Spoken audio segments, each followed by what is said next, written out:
Capítulo 2, resumo do conteúdo do Gita.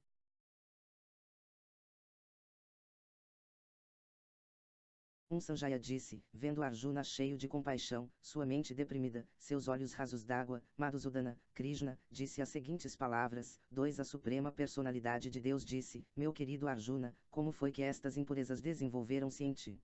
Elas não condizem com um homem que conhece o valor da vida. Elas não conduzem aos planetas superiores, mas à infâmia. 3 Ó filho de Pritya, não cedas a esta impotência degradante. Isto não te fica bem. Abandona esta mesquinha fraqueza de coração e levanta-te, ó castigador dos inimigos. 4 Arjuna disse, ó matador dos inimigos, ó matador de Madhu, como é que na batalha posso contra-atacar com flechas homens como Bhisma e Drona, que são dignos de minha adoração? 5 É preferível viver mendigando neste mundo que viver à custa das vidas de grandes almas que são meus mestres. Embora desejem conquistas terrenas, eles são superiores. Se forem mortos, tudo o que desfrutarmos estará manchado de sangue. 6 Tampouco sabemos o que é melhor vencê-los ou ser vencidos por eles. Se matássemos os filhos de Dhritarashtra, não nos importaríamos de viver. Contudo, eles agora estão diante de nós no campo de batalha. 7 Agora estou confuso quanto ao meu dever e perdi toda a compostura devido à torpe fraqueza.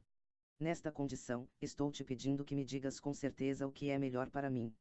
Agora sou teu discípulo e uma alma rendida a ti. Por favor, instrui-me. 8 Não consigo descobrir um meio de afastar este pesar que está secando meus sentidos. Não serei capaz de suprimi-lo nem mesmo que ganhe na terra um reino próspero e inigualável com soberania como a dos semideuses nos céus. 9 Sanjaya disse, tendo falado essas palavras, Arjuna, o castigador dos inimigos, disse a Krishna, Govinda, não lutarei, e ficou calado.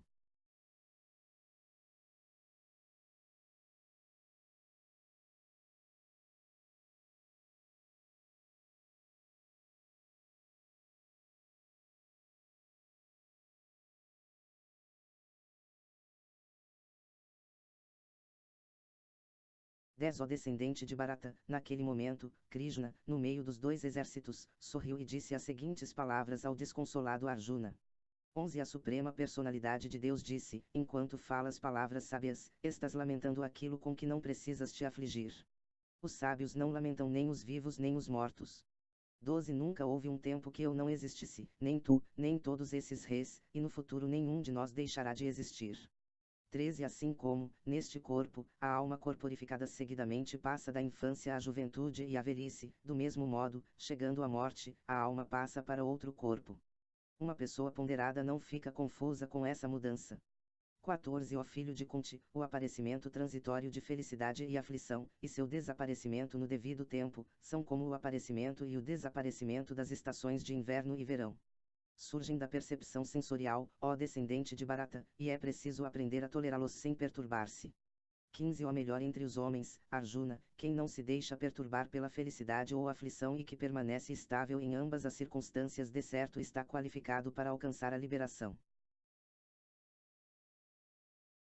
16 Aqueles que são videntes da verdade concluirão que o não existente, o corpo material, não permanece e o eterno, a alma, não muda. Isto eles concluirão estudando a natureza de ambos. 17 Deves saber que aquilo que penetra o corpo inteiro é indestrutível.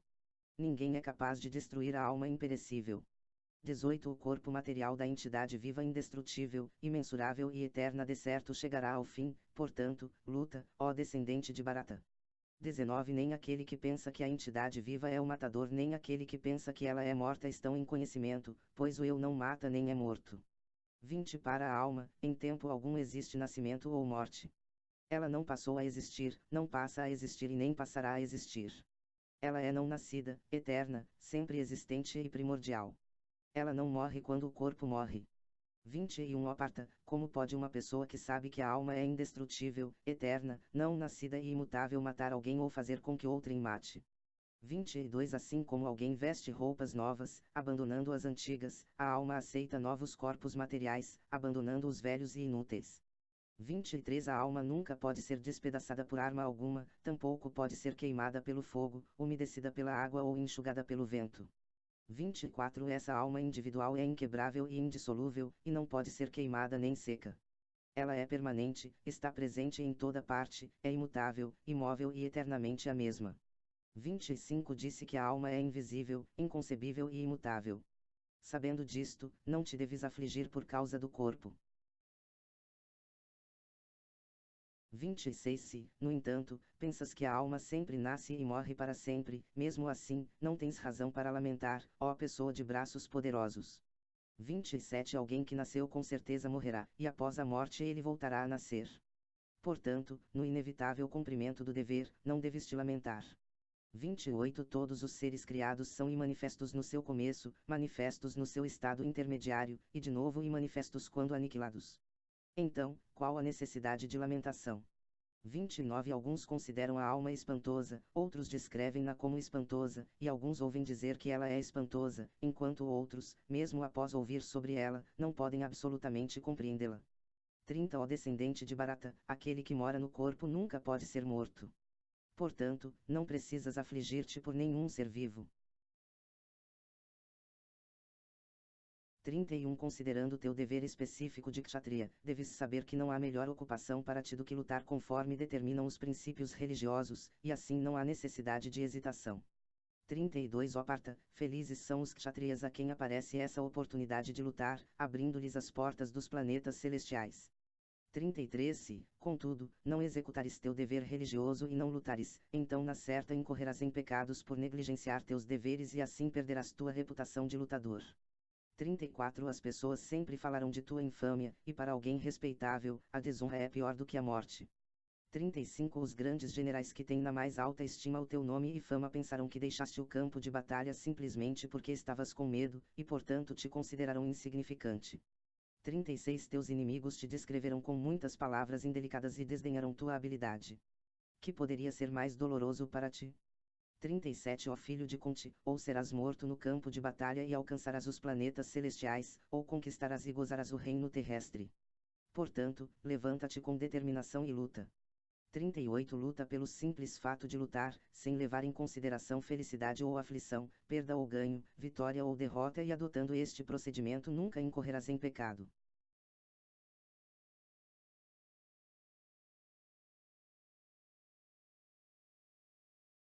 39 Até aqui, descrevi-te este conhecimento através do estudo analítico. Agora ouve enquanto eu explico em termos do trabalho sem resultados fruitivos.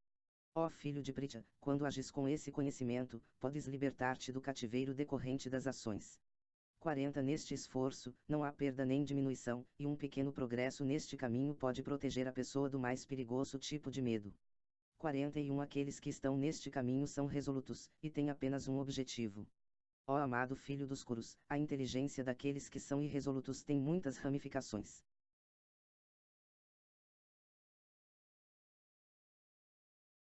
42 e 43 Os homens de pouco conhecimento estão muitíssimo apegados às palavras floridas dos Vedas, que recomendam várias atividades fruitivas àqueles que desejam elevar-se aos planetas celestiais, com o consequente bom nascimento, poder e assim por diante. Por estarem ávidos de gozo dos sentidos e vida opulenta, eles dizem que isto é tudo o que existe. 44 Nas mentes daqueles que estão muito apegados ao gozo dos sentidos e à opulência material, e que se deixam confundir por estas coisas, não ocorre a determinação resoluta de prestar serviço devocional ao Senhor Supremo. 45 Os Vedas tratam principalmente do tema três modos da natureza material. Ó Arjuna, torna-te transcendental a esses três modos. Liberta-te de todas as dualidades e de todos os anseios advindos da busca de ganho e segurança e estabelece-te no eu. 46 Todos os propósitos satisfeitos por um poço pequeno podem imediatamente ser satisfeitos por um grande reservatório de água. De modo semelhante, pode servir-se de todos os propósitos dos Vedas quem conhece o seu propósito subjacente.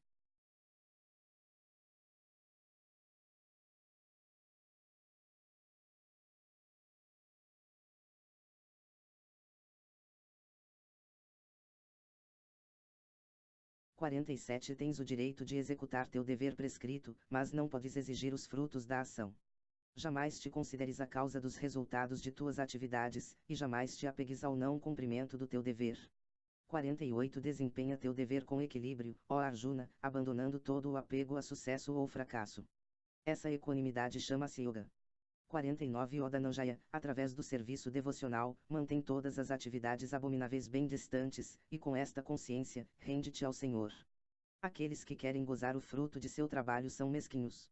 50 Um homem ocupado em serviço devocional livra-se tanto das boas quanto das más ações, mesmo nesta vida. Portanto, empenha-te na yoga, que é a arte de todo o trabalho. 51 Ocupando-se nesse serviço devocional ao Senhor, grandes sábios ou devotos livram-se dos resultados do trabalho no mundo material. Desse modo, eles transcendem ao ciclo de nascimentos e mortes e passam a viver além de todas as misérias. 52 Quando tua inteligência tiver cruzado a densa floresta da ilusão, tornar-te-ás indiferente a tudo o que se ouviu e a tudo o que se há de ouvir. 53 Quando tua mente deixar de perturbar-se pela linguagem florida dos Vedas, e quando se fixar no transe da autorrealização, então terás atingido a consciência divina. 54 Arjuna disse, ó Krishna, quais são os sintomas daquele cuja consciência está absorta nessa transcendência? Como fala, e qual é sua linguagem? Como se sente e como caminha? 55 A Suprema Personalidade de Deus disse, ó Partha, quando alguém desiste de todas as variedades de desejo de gozo dos sentidos, que surgem da invenção mental, e quando sua mente, assim purificada, encontra satisfação apenas no eu, então se diz que ele está em consciência transcendental pura. 56 Quem não deixa a mente se perturbar mesmo em meio às três classes de misérias, nem exulta quando há felicidade, e que está livre do apego, medo e ira, é chamado um sábio de mente estável. 57 No mundo material, quem não se deixa afetar pelo bem ou mal a que está sujeito a obter, sem louvá-los nem desprezá-los, está firmemente fixo em conhecimento perfeito. 58 Aquele que é capaz de retirar seus sentidos dos objetos dos sentidos, assim como a tartaruga recolhe seus membros para dentro da carapaça, está firmemente fixo em consciência perfeita. 59 A alma corporificada pode restringir-se do gozo dos sentidos, embora permaneça o gosto pelos objetos dos sentidos. Porém, interrompendo tais ocupações ao experimentar um gosto superior, ela se fixa em consciência. 60 Os sentidos são tão fortes e impetuosos, ó Arjuna, que arrebatam à força mesmo a mente de um homem de discriminação que se esforça por controlá-los. 61 Aquele que restringe os sentidos, mantendo-os sob completo controle, e fixa sua consciência em mim, é conhecido como homem de inteligência estável. 62 Enquanto contempla os objetos dos sentidos, a pessoa desenvolve apego a eles, e de tal apego se desenvolve a luxúria, e da luxúria surge a ira. 63 Da ira, surge completa ilusão, e da ilusão, a confusão da memória. Quando a memória está confusa, perde-se a inteligência, e ao perder a inteligência, cai-se de novo no poço material. 64 Mas quem está livre de todo o apego e aversão e é capaz de controlar seus sentidos através dos princípios reguladores com os quais se obtém a liberdade, pode receber a completa misericórdia do Senhor. 65 Para alguém que sente essa alegria, as três classes de misérias da existência material deixam de existir. Nessa consciência jubilosa, a inteligência logo torna-se resoluta. 66 Quem não está vinculado ao Supremo não pode ter inteligência transcendental nem mente estável, sem as quais não há possibilidade de paz. E como pode haver alguma felicidade sem paz? 67 Assim como um vento forte arrasta um barco na água, mesmo um só dos sentidos errantes em que a mente se detenha pode arrebatar a inteligência de um homem. 68 Portanto, ó pessoa de braços poderosos, o indivíduo cujos sentidos são restringidos de seus objetos com certeza tem a inteligência estável. 69 Aquilo que é noite para todos os seres é a hora de despertar para o autocontrolado, e a hora de despertar para todos os seres é noite para o sábio introspectivo. 70 Só quem não se perturba com o incessante fluxo de desejos que são como rios que entram no oceano, que está sempre sendo enchido mas nunca se agita pode alcançar a paz, e não o homem que luta para satisfazer esses desejos. 71 Aquele que abandonou todos os desejos de gozo dos sentidos, que vive livre de desejos, que abandonou todo o sentimento de propriedade e não tem ego falso, só ele pode conseguir a paz verdadeira. 72 Este é o caminho da vida espiritual e piedosa, e o homem que a alcança não se confunde. Se, mesmo somente à hora da morte, ele atinge essa posição, pode entrar no reino de Deus.